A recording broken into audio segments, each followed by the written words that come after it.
Good morning to everyone. This is the sum we will do today in front of your screen. The following are the summary balance sheets of Satyug Limited and Kalyug Limited as on 31st March 2012. So balance sheet of two companies is given, Satyug and Kalyug. Liability side, we can see equity shares of rupees 10 each, fully paid 90 lakhs and 60 lakhs. So 90 lakhs divided by 10, it will come to 9 lakh shares, and 60 lakh divided by 10, it will come to 6 lakh shares. Then in the reserve, we have general reserve, P&L account, we have current liabilities. Asset side, we have machinery, other investment, and we have investment in Kalyug Limited. The amount of investment means here, by seeing this we understand that here who has purchased which company. Satyug Limited has purchased the shares in Kalyug Limited. So Satyug is the holding company and Kalyug is a subsidiary company. The following further information is furnished. Satyug Limited acquired 30,000 equity shares of Kalyug Limited on 1st April 2011. Now here see one thing, what we can see here is kitna share kharida and when. There were Satyug Limited has acquired 30,000 equity shares of Kalyug Limited on 1st April. The balance sheet is of 31st March and purchase has taken place, acquisition has taken place on 1st April 2011. So first day of the year, acquisition has taken place on first day of the year, and 30,000 equity shares. So now tell me, here in Kalyug Limited, we can see that the number of shares, the capital is 60 lakh, means divide by 10, it is 60,006. Actually, there is one more thing what we have to consider here. ये जो share 10 rupees का दिया है ना, it is not 10 rupees, it is 100 rupees. The correction in the question from the textbook only will have to do this correction. The shares is of 100. The share is of 100 each. So divide by 100, we get the number of shares 90,000 and 60,000. Now tell me, from 60,000 shares, Satyug Limited has purchased 30,000 shares. Then does it become the holding company मतलब majority shares, मतलब अगर 30,000 60,000 में अगर सत्युग limited, if कलयुग limited is having 60,000 shares and out of which if Satyug Limited purchase 30,000 out of 60,000, then it is equal holding. तो controlling power कैसे मिलेगा? Normally, when we say holding company, then it means more than 50% shareholding. But here when we see 60,000 में 30,000 share खरीदा, तो दोनों equal ownership हो जाता है. वहां कलयुग के पास भी 30,000 शेयर्स बचा है and Satyug also has purchase 30,000 equity shares. Then how the Satyug limited get the controlling power, ownership. यहाँ पे holding company, the chapter what we are doing now, here in every sum we have seen more than 50% shares were acquired by the holding company, then only it becomes a holding company. It get that holding rights, own controlling rights, controlling power when it holds more than 50% shares. So यहाँ पे जब हम देखते हैं तो हमें समझ में आता है कि अगर इसने सत्युग लिमिटेड ने 30,000 शेयर्स खरीदा 1 अप्रैल में, तो अभी हम 31 मार्च में देख रहे हैं इट हैज 60 लाख, मतलब 100 divide by 60 lakh, it is 60,000 shares. तो ये इक्वल होल्डिंग हो जाता है। So let us read the question further to understand what is the hidden information here which we have not understood by reading the first point. So they have also given the reserves and surplus positions of Kalyug Limited was given on 1st April 2011. General Reserve में there was 26 lakh 86,500। अभी हम general reserve देखें तो उसमें सिर्फ 6,86,500 बचा है। मतलब first day of the year there way 26,86,500, but last day of the year general reserve available, the balance in general reserve available is only 8 lakh 8 sorry is only 6,86,500। 26,86,500 से जनरल रिजर्व ईयर एंड में हो गया, the balance left is only 6,86,500, means there is a reduction of 20 lakhs. Can you understand by looking into the opening and closing balances that there is a reduction of 20 lakhs? And then we have profit and loss account। यहाँ पे opening balance है 8,65,000, opening balance है 8,65,000, but the closing balance of profit and loss account again has reduced to 3,45,000. It has again reduced to 3,45,000. So we can see that कि opening balance general reserve का और profit and loss account का is greater as compared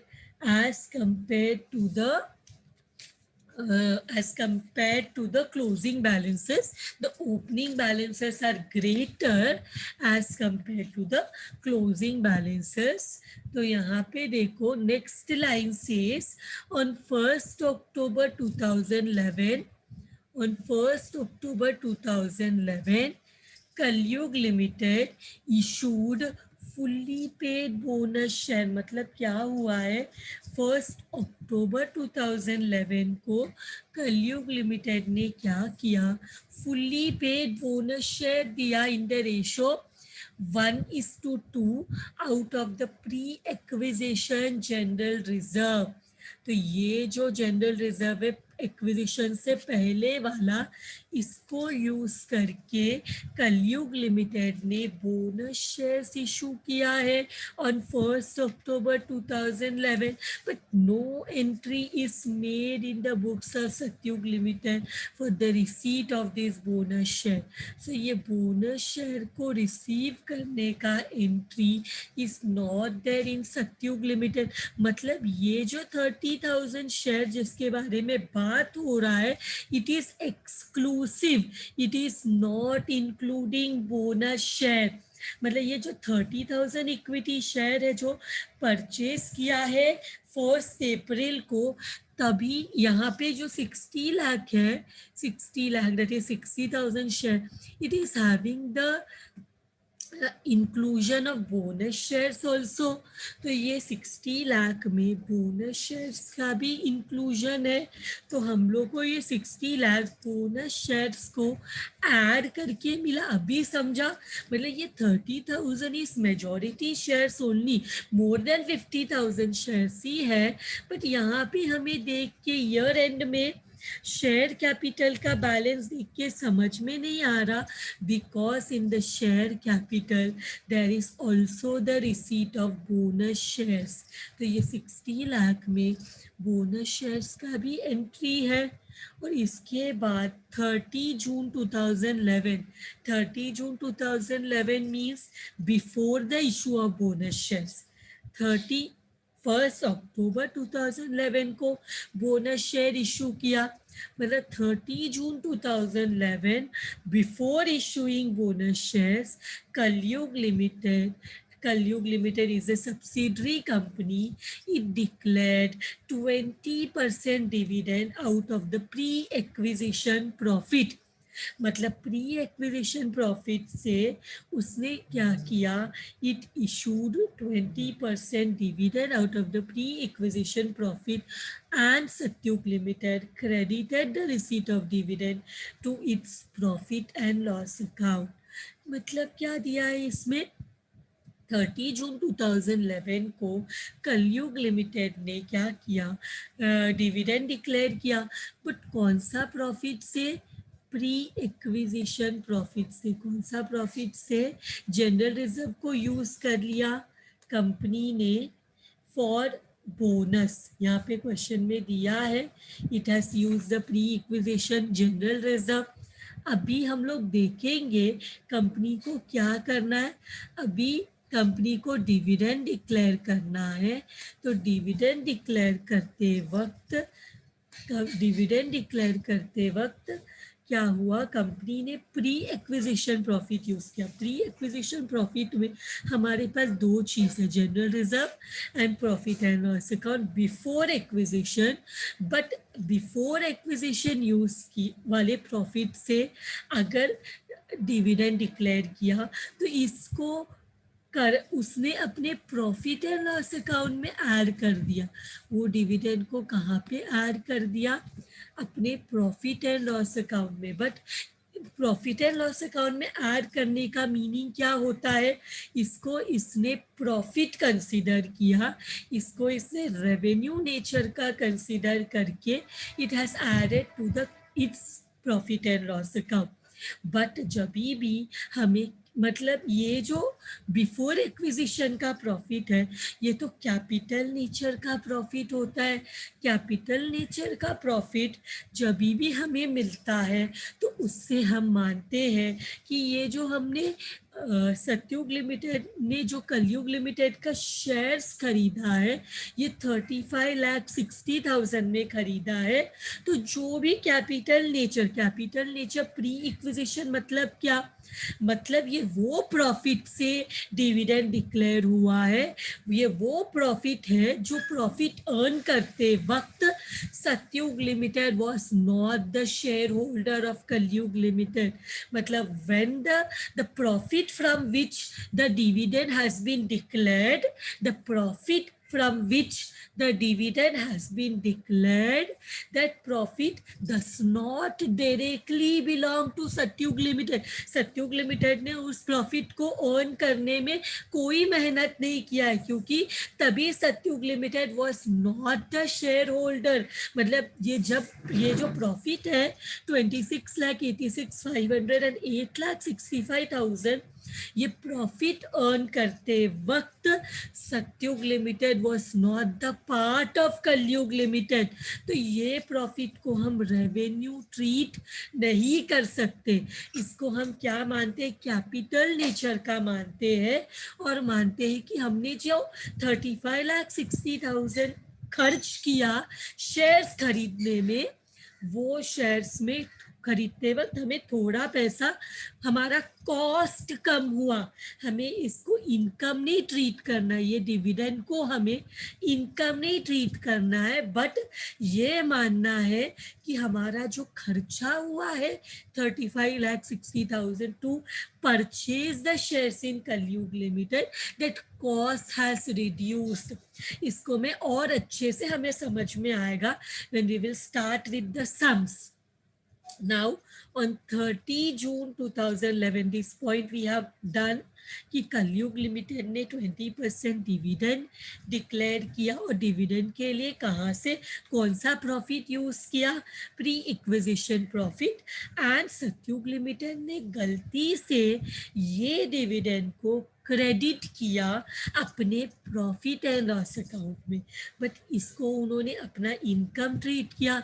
but this is not income, this is reduction in the amount spent in purchasing the shares of Kalyug Limited. इसके बाद Kalyug limited owe to Satyug limited 6 lakh ₹6 lakh for purchase of stock from Satyug limited. तो Kalyug limited ने क्या किया है, सत्युग limited से stock खरीदा है। मतलब जो कलयुग लिमिटेड है वो अपना गुड्स जो है सत्युग लिमिटेड से खरीदता है, तो स्टॉक जो है सत्युग लिमिटेड से खरीदा है। हाफ ऑफ द स्टॉक तो कलयुग लिमिटेड ने सेल कर दिया, half of the stock was sold by Kalyug Limited, and the balance half is held unsold on 31st March 2012। 31st March 2012 का ये बैलेंस शीट है। तभी 6 लाख में से आधा स्टॉक, 6 लाख का आधा स्टॉक कितना होता है, इट इज 3 लाख। 3 लाख का जो स्टॉक है वो अभी भी कलयुग लिमिटेड के स्टॉक में इंक्लूडेड है। तो ये स्टॉक में तो प्रॉफिट चार्ज किया रहेगा सत्युग लिमिटेड ने। सत्युग लिमिटेड जब कलयुग लिमिटेड को गुड्स सेल करता है तो it sales with cost plus 20% profit. Cost plus 20% का प्रॉफिट, मतलब कॉस्ट अगर 100 है तो प्रॉफिट 20% चार्ज करते हैं। तो जो सत्युग लिमिटेड है वो 120% में गुड्स सेल करता है कलयुग लिमिटेड को। But now after acquisition Satyug limited and Kalyug limited both are one group, they are one business. तो इनके बीच में कोई भी प्रॉफिट एलिमेंट नहीं होना चाहिए। तो इसमें हम अनरियलाइज प्रॉफिट निकालेंगे। We will calculate the unrealized profit, और वो अनरियलाइज प्रॉफिट हम जो सत्युग लिमिटेड का प्रॉफिट एंड लॉस अकाउंट है वहाँ से लेस करेंगे। बिकॉज जब गुड सेल किया तो सत्युग लिमिटेड ने वो प्रॉफिट अपने वो उसको प्रॉफिट कंसीडर किया, तो सेलिंग प्राइस में प्रॉफिट था तो वो प्रॉफिट से ग्रॉस प्रॉफिट डिसाइड हुआ, और वो ग्रॉस प्रॉफिट से profit and loss account decide हुआ। तो वो प्रॉफिट एंड लॉस अकाउंट में अभी भी वो प्रॉफिट इंक्लूडेड होगा। बट अगर ये 50% स्टॉक भी सेल हो गया होता ना तो टेंशन नहीं था, but because the balance half is still unsold, there cannot be profit element in the transactions of Satyug Limited and Kalyug Limited because both of them are one concern। दोनों एक business है, तो हमें दोनों से minus करना पड़ेगा। Stock में से भी ये अनरियलाइज प्रॉफिट माइनस करना पड़ेगा, and PNL account of Satyug limited holding company उससे भी ये प्रॉफिट को माइनस करना पड़ेगा। नेक्स्ट पॉइंट, कलयुग limited acquired machinery from Satyug limited. कलयुग लिमिटेड ने क्या किया, मशीनरी खरीदा फ्रॉम कलयुग लिमिटेड ने क्या किया, मशीनरी खरीदा फ्रॉम सत्युग लिमिटेड। कलयुग limited acquired machinery from Satyug limited for ₹3,80,000। कलयुग लिमिटेड ने क्या किया, मशीनरी खरीदा। कलयुग लिमिटेड ने मशीनरी खरीदा सत्युग लिमिटेड से, होल्ड सब्सिडरी कंपनी ने मशीनरी खरीदा from holding company for 3,80,000। But वो मशीनरी का book value, the book value of the machinery to Satyug limited was 3,40,000। मतलब 3,40,000 का चीज सेल किया सत्युग ने 3,80,000 में, मतलब 40,000 का प्रॉफिट चार्ज किया। Now because Kalyug and Satyug are one business, इनके ट्रांजैक्शंस में कोई भी प्रॉफिट एलिमेंट नहीं होना चाहिए। And they have also told here ignore depreciation effect of the profit element on machinery sold by Satyug limited to Kalyug limited. तो यहाँ पे डिप्रिसिएशन का फिक्र मत करो, कंपेयर करो कितना प्रॉफिट है। 3,80,000 में सेल किया, but machinery was of 3,40,000। So how much is the profit इनको इन्वॉल्व, 3,80,000 में सेल किया, बट मशीन का book value to Satyug limited was only 3,40,000। So how much is the profit involve, तो 3,40,000 का चीज था, 3,80,000 में सेल किया, तो जो प्रॉफिट कमाया है, that is 3,80,000 minus 3,40,000, that is 40,000। ये प्रॉफिट तो नहीं रियलाइज होगा, ये प्रॉफिट तो नहीं कंसिडर करना है, because both of them are one business now. तो हम प्रॉफिट एंड लॉस अकाउंट और सत्युग लिमिटेड से ये प्रॉफिट ऑन मशीनरी माइनस करेंगे, और जो बैलेंस शीट में मशीनरी कैलकुलेट करेंगे वो भी will be considered by minusing this 40,000। जो प्रॉफिट इन्वॉल्व था वो माइनस करेंगे मशीनरी में से भी, और प्रॉफिट एंड लॉस अकाउंट जो बैलेंस शीट में आएगा of holding company Satyug limited उससे भी। नाउ लास्ट पॉइंट, कलयुग limited has accepted bills of exchange drawn by Satyug Limited. So bills of exchange which remain outstanding as on 31st March 2012 to the tune of 25,500। So कलयुग limited ने accept किया bills of exchange. तो Kalyug limited जो कौन accept करता है bill, ड्रॉई, तो ड्रॉई को पैसा पे करना रहता है फ्यूचर में। सो कलयुग लिमिटेड के बिल्स पेएबल में 25,500 is the bill which has to be paid to Satyug limited.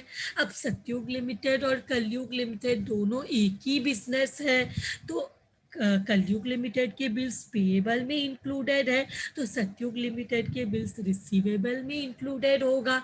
अब हमें क्या करना है, because both are one business, हम बिल्स पेएबल में से भी 25,500 माइनस करेंगे, और बिल्स रिसीवेबल में से भी 25,500 माइनस करेंगे। At last what are we suppose to find out? We are supposed to supposed to prepare a consolidated balance sheet as on 31st March 2012. So we go to our first thing, what we have to find out, we have to find out the holding ratio. अब holding ratio find out करने के लिए हमें यहाँ पे number of shares held by Satyug limited मालूम होना चाहिए, ये तो मालूम है। Number of shares held by Satyug limited, Satyug limited, Satyug limited is the holding company, Satyug limited is the holding company, Satyug limited, और नंबर ऑफ शेयर्स, यहाँ पे मैंने शेयर्स नहीं लिखा, तो number of shares held by Satyug limited, और number of shares held by, what is another name, कलयुग limited. सो इसके लिए हमें जो क्वेश्चन में दिया है, टोटल नंबर ऑफ शेयर दिया है 60 lakh, no 60 lakh is the capital, one share is 100। अभी हमें जो भी शेयर एंड प्रॉफिट्स डिवाइड करना है वो सब्सिडरी कंपनी का डिवाइड करना है, तो 60 lakh divide by 100 it is coming to 60,000 shares, but Satyug limited has acquired 30,000। तो यहाँ पे अगर कलयुग सत्युग ने 30,000 शेयर्स खरीदा तो कलयुग के पास और 30,000 बचेगा, बट ये 30,000 में बोनस शेयर भी इंक्लूडेड है। तो हम यहाँ पे कितना शेयर बचा है, कितना शेयर बचा है कलयुग के पास, वो बोनस शेयर्स कैलकुलेट करने के बाद ही कर सकते हैं। So we will have to now calculate calculation of bonus shares. Let us find out the bonus shares। तो बोनस शेयर का रेशो क्या है, देखो बोनस शेयर का रेशो है 1:2, मतलब 2 शेयर के लिए आपको एक बोनस शेयर मिलेगा। 2 equity share, we will get how much bonus share, 2 equity share के लिए हमें 1 बोनस शेयर मिलेगा, 1 बोनस शेयर। तो बोनस शेयर को ऐड करके हमारे पास टोटल शेयर कितना होगा, मतलब 2 शेयर के बदले में हमें नहीं पता कि बोनस शेयर मिलने से पहले कितने नंबर ऑफ इक्विटी शेयर से कलयुग लिमिटेड में, हमें ये नहीं मालूम that before bonus share issue how many shares were existing in Kalyug Limited. We don't know the number of bonus shares as well. हमें कितने नंबर ऑफ बोनस शेयर है वो भी नहीं मालूम, बट हमें पता है कि बोनस शेयर ऐड होने के बाद टोटल कितना शेयर होगा। तो टोटल नंबर ऑफ शेयर्स कितना है वो हमें पता है। Total number of shares including bonus कितना है वी नो, करेक्ट। ये दोनों को ऐड करेंगे तो यहाँ पे कितना होगा, यहाँ पे 3 हो जाएगा, 2 + 1। ये 3 कैसे आया है, 2 + 1, करेक्ट। 2 इक्विटी शेयर को 1 बोनस शेयर मिलेगा, तो इट इज 2 + 1। तो हमें यहाँ पे क्या देखना है कि टोटल नंबर ऑफ शेयर है 60,000। तो अभी हम बोनस शेयर निकाल सकते हैं। तो टोटल नंबर ऑफ शेयर हमें पता है how much it is 60,000। We can do a cross multiplication and we can find out the bonus share. We can do a cross multiplication and we can find out the bonus share. Do the cross multiplication, 60,000 into 1 divide by 3. So how much bonus share we are getting? How much is the bonus share? Bonus share is 20,000.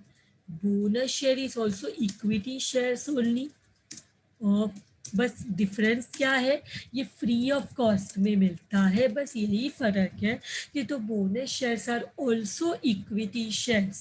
So 20,000 bonus share मिला, मतलब यहाँ पे तो equity share कितना रहेगा company में before bonus share. सो यहाँ पे हम देख सकते हैं, so number of equity shares in Kalyug Limited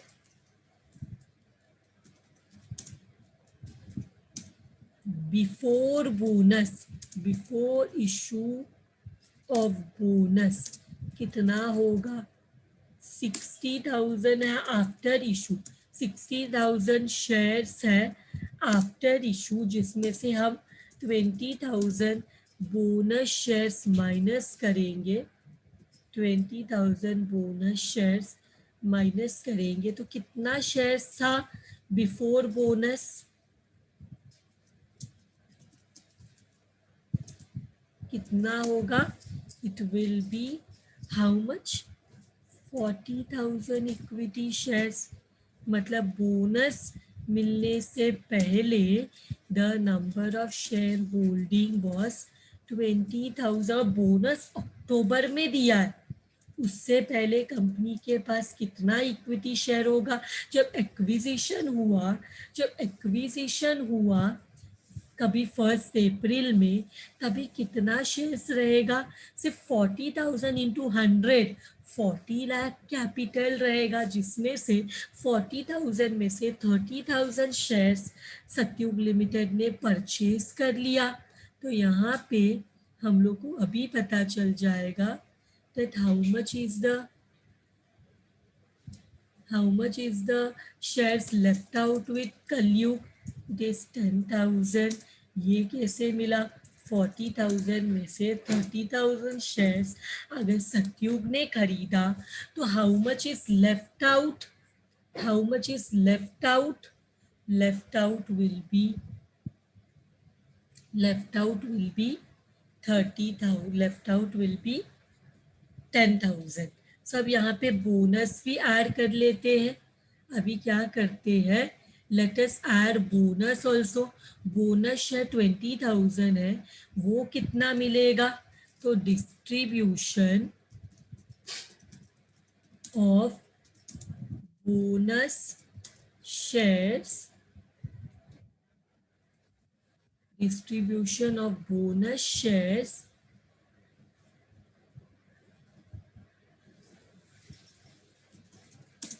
among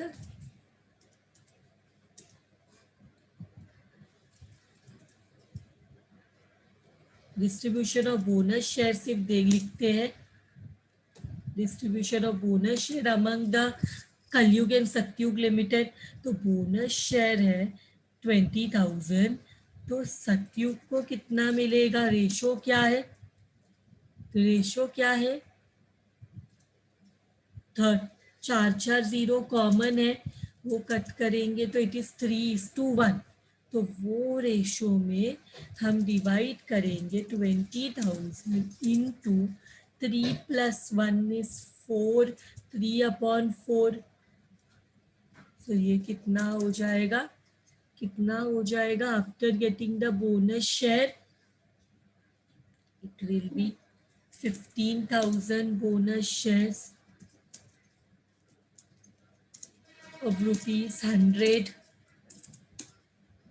same way कलयुग को कितना मिलेगा 20,000 into 1 divided by 4 so it will be 5,000 bonus shares of ₹100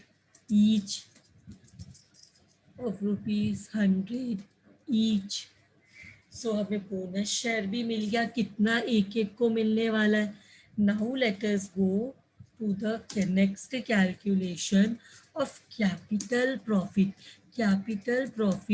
is profit before acquisition ये क्वेश्चन में ऑलरेडी दिया हुआ है हमारे पास बिफोर एक्विजिशन जनरल रिजर्व में कितना था और पीएनएल अकाउंट में कितना था दोनों दिया हुआ है तो जनरल रिजर्व में हमारे पास था 26,86,500 सो 26,86,500 और हमारे पास प्रॉफिट एंड लॉस अकाउंट में कितना था बिफोर एक्विजिशन ज़रा देखते हैं how much we have 8,65,000 rupees 8,65,000 लेकिन ये जनरल रिजर्व में बोनस शेयर इशू हुआ है देखो on 1 October 2011 Kalyug limited issued fully paid bonus share in the ratio of 1:2 out of the pre-acquisition general reserve मतलब ये जनरल रिजर्व में से कंपनी ने क्या किया कलयुग लिमिटेड ने जनरल रिजर्व में से बोनस शेयर इशू किया you all know bonus share is utilization of reserve capitalization of reserve means reserve को यूज करते हैं फ्री ऑफ कॉस्ट में शेयर होल्डर को कोई भी पैसा देने का जरूरत नहीं है तो जनरल रिजर्व को यूज करके बोनस दिया गया है but no entry is made in the books तो वो तो हमने ऑलरेडी फाइंड आउट कर लिया बोनस शेयर कितना है now let us find out यहाँ पे हम क्या करेंगे हमें दोनों का बैलेंस दिया हुआ है बिफोर अभी हम लोग ऐसे डायरेक्टली नहीं करेंगे let us prepare 2 accounts here so that we will be very clear हम यहाँ पे 2 अकाउंट्स प्रिपेयर करेंगे एक तो जनरल रिजर्व का और दूसरा प्रॉफिट एंड लॉस अकाउंट का late us prepare 2 accounts general reserve and profit and loss account so let me prepare the ledger by inserting the table so here so यहाँ पे particulars rupees ऐसे इसके बिना भी कर सकते हैं बट इससे क्या होगा things will be more clear so I will copy and here P&L account also we want the ledger so अभी हमें ओपनिंग बैलेंस पता है because general reserve is a liability has credit balance by balance brought down 26,86,500 और P&L account is also a liability. It will also have a opening balance. तो buy balance brought down 8,65,000. तो यहाँ पे हम क्या करेंगे, next one, let us see the closing balance कितना है. जनरल रिजर्व में बचा है 31 मार्च को 6,86,500, 6,86,500. तो यहाँ पे लिखेंगे to balance carried down is how much, 6,86,500, 6,86,500. Same way, let us see the balance in profit and loss account. It is 3,45,000.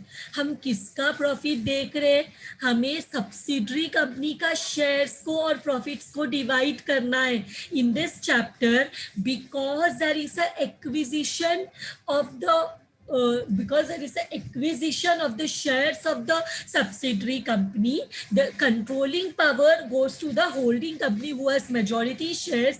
इसलिए हम सब्सिडरी कंपनी के शेयर्स को भी डिवाइड करते हैं, रिजर्व्स को भी डिवाइड करते हैं. 3,45,000. This is what we have done in each and every sum. So to balance carried down 3,45,000. So अभी हम लोग अगर देखते हैं तो क्वेश्चन में दिया गया है कि बोनस शेयर जो है वो 1 अक्टूबर को वो कहाँ से यूज किया है, प्री एक्विजिशन जनरल रिजर्व से. तो जनरल रिजर्व को यूज किया और बोनस शेयर दिया था. देखो इसको बंद करोगे ना तो भी हमें पता चल जाएगा कि क्रेडिट ज्यादा है,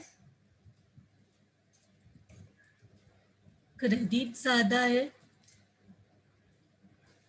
86,500. तो यहाँ पे जो बैलेंस है वो 20 lakhs का होता है, जो डिफरेंस है वो 20 lakhs का होता है. ये 20 lakhs क्या है, ये क्या दिया है जनरल रिजर्व को यूज करके, bonus to equity shareholders. This is the bonus given.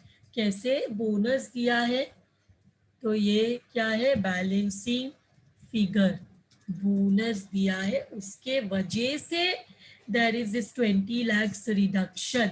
Now same way यहाँ पे नेक्स्ट पॉइंट सेज दैट 30 जून को, दैट इज बोनस देने से पहले, बोनस तो 1 अक्टूबर 2011 को दिया है और बोनस देने से पहले 30 जून को क्या किया है, डिविडेंड दिया है 20% डिविडेंड. सो अभी डिविडेंड देंगे 20%. तो यहाँ पे देखो शेयर्स है 40 lakhs.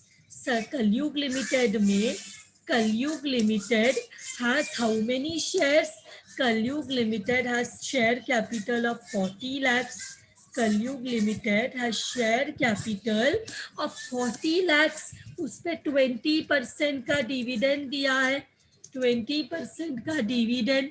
सो 20% का डिविडेंड निकालते हैं तो we are getting ₹8 lakhs. We are getting ₹8 lakhs. But balance देखो अपना, जनरल रिजर्व में तो उतना बैलेंस है ही नहीं, 8 लाख का बैलेंस ही नहीं है. तो हम क्या करेंगे, हम ये जो P&L अकाउंट में डिविडेंड चाहिए, तो P&L अकाउंट कम हो जाएगा टू डिविडेंड बोल के, डिविडेंड देंगे तो P&L अकाउंट का बैलेंस कम हो जाएगा. कितना डिविडेंड है वो हमने ऑलरेडी वर्किंग नोट में फाइंड आउट किया है. Dividend is how much, 8 lakhs. 8 lakhs. So अभी देखो कौन सा साइड हैवी है, we can see which side is heavy. 8 lakh and 3,45,000. We can see that the debit side is heavy. We can see the debit side is heavy. तो ये debit side में जो difference आ रहा है, I mean heavy होने